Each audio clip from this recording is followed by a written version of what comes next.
అందరికీ నమస్కారం అండి. ఈరోజు నేను చేయబోతున్న వీడియో ఏంటంటే, బాబా గారి సచ్చరిత్ర పుస్తకంలో నుంచి కాదు. ఎప్పటిలాగానే హెల్త్ కాన్షియస్‌గా ఒక వీడియో చేస్తాం కదా!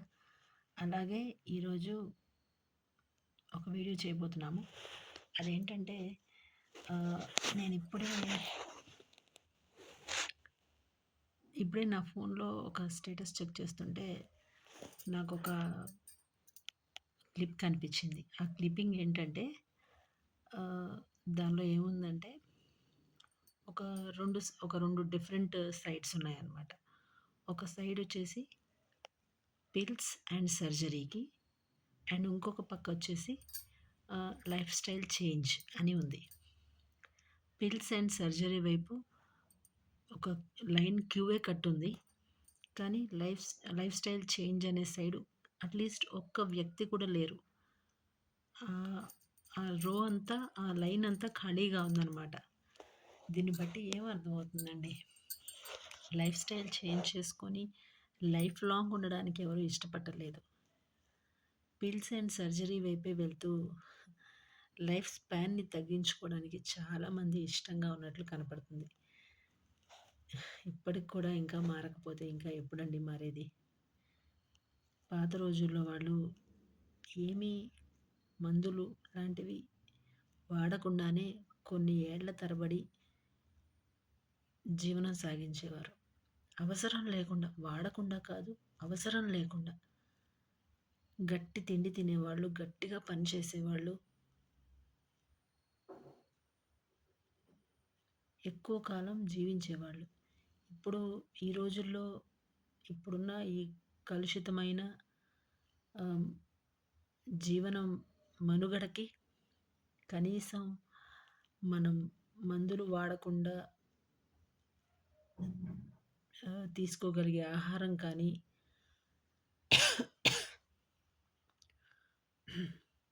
క్షమించాలి.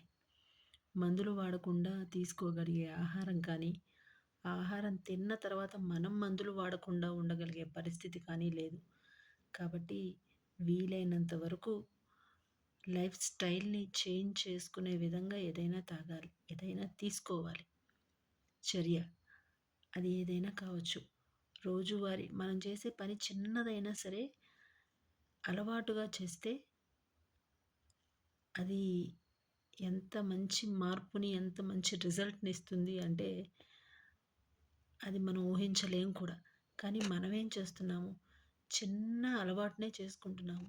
ఏం అలవాటు చేసుకుంటున్నామంటే జ్వరం వస్తే ఒక టాబ్లెట్. ఓకే. అంతవరకు ఓకే. ఎందుకంటే మరుసటి నాడు లేచి పని చేయాలి కాబట్టి మనం ఒక టాబ్లెట్ ఏసుకోవడంలో తప్పు లేదు. కానీ జలుబుకి, దగ్గుకి అన్నింటికి అదేనా? ఆ టాబ్లెట్స్‌తోనే చిన్న హ్యాబిట్‌గానే అలవాటు చేసుకుంటున్నాం. మంచిని అలవాటు చేసుకుంటే చాలా బావుంటుంది. చెడుని అలవాటు చేసుకుంటే ఏమీ చేయలేమండి. ఆ చిన్న హ్యాబిట్ ఆఫ్ ఏదైనా కానీ వాటర్ తాగడం కావచ్చు, మంచి ఫుడ్ తీసుకోవడం కావచ్చు, లేదంటే బయట ఫుడ్ అవాయిడ్ చేయడం కావచ్చు, లేదంటే మెడిసిన్స్‌ని తక్కువగా తీసుకోవడం కావచ్చు, లేదంటే ఇంకా చాలా హ్యాబిట్స్ ఉన్నాయి. ఆహ్, వాటర్‌నే రకరకాలుగా తీసుకోవడం. మజ్జిగ రూపంగా, నీళ్ళ రూపంగా, జ్యూసెస్ రూపంగా, స్మూతీస్ లాగా, అలాగే ఇంకా రకరకాలుగా షర్బత్ లాగా, అలా రకరకాలుగా తీసుకునే హ్యాబిట్ చేసుకొని హైడ్రేటెడ్‌గా ఉండొచ్చు. ట్రై చేయొచ్చు. ట్రై చేసే దాన్ని బట్టే ఫలితం మనకి మంచిగా వస్తుంది. మనం ఎంత ట్రై చేస్తామో మనకంత మంచి ఫలితం వస్తుంది. కానీ మనం తీసుకునే స్టెప్ ఐదర్ రాంగా, రైటా అనే దాని మీద ఆధారపడి ఉంటుంది.